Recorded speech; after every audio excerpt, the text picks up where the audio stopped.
Hidup saya itu tidak mulai dari nol, tapi dari minus.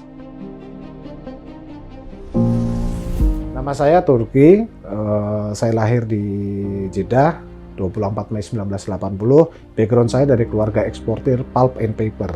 Sampai terjadilah Krismon tahun 98 dan kita pulang ke Indo. Setelah kita pulang ke Indo, saking sulitnya, bahkan sampai kehabisan tabungan, harus jual perhiasan orang tua atau ibu saya jual perhiasan hanya untuk jualan pastel untuk dititip ke toko-toko, sehingga buat makan pun sangat sulit. Kadangkala waktu kita jual tidak laku, sisanya pada saat saya jemput waktu saya ngiter pakai sepeda itu saya makan satu, sisa saya bawa pulang.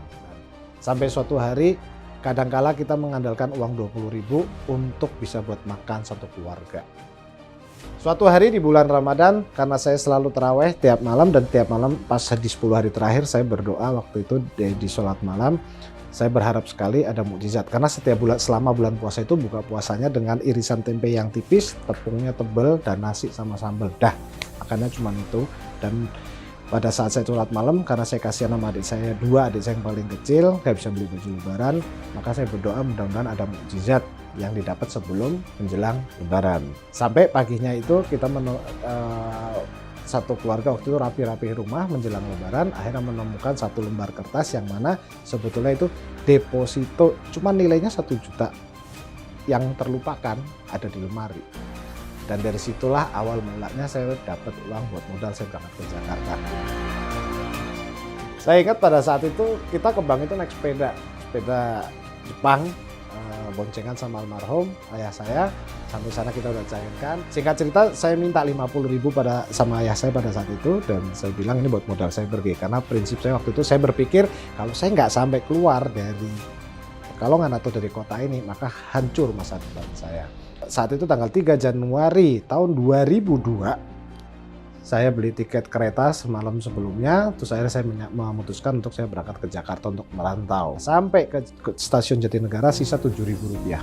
Akhirnya saya beli aqua gelas, roti sepotong, saya beli rokok 2 batang, sisanya saya buat telepon teman saya yang ada di Jakarta. Akhirnya mulailah awal cerita saya dari Jakarta.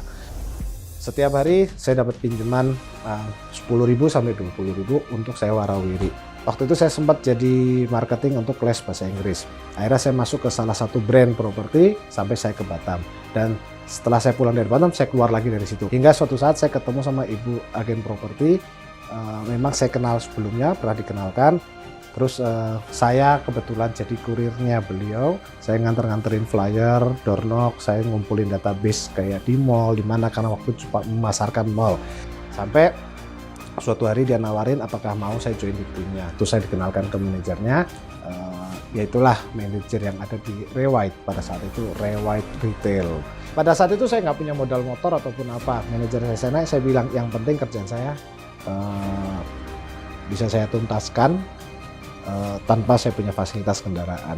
Singkat cerita, sampai hari ini saya sudah 23 tahun ada di Rewhite, dan ternyata saya nggak salah pilih pada waktu itu. Saya masuk ke industri real estate, yang mana sampai hari ini, sampai kapanpun sepertinya saya tetap akan ada di industri real estate. Karena merubah dari below zero atau di bawah nol, sampai saya hari ini sudah punya keluarga, punya rumah, punya mobil, punya anak saya sudah besar, semua sekolah, dan keluarga semua berubah keadaannya. Bahkan saya bisa kuliahin 4 adik saya. Saat ini kebetulan saya manage ada Rewhite Senayan, Rewhite CBD, Menteng, dan Bake. Dan kebetulan Rewhite Senayan saya dapat CEO Cup tahun 2024, Rewhite Senayan nomor 2 nasional. Saya terima kasih juga sama mentor-mentor saya yang nggak pernah menyerah. Saya digembleng, dihantam, dibakar, ditempa, sampai saya terus kuat dan saya kokoh ada di sini.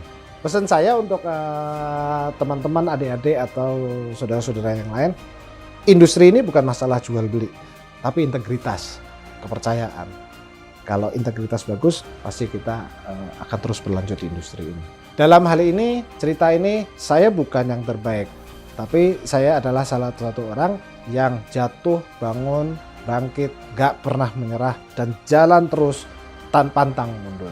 Keyakinan yang saya bisa share adalah keberanian mengambil keputusan tanpa ragu adalah akar dari hasil yang akan kita capai. Maju terus. pantang mundur.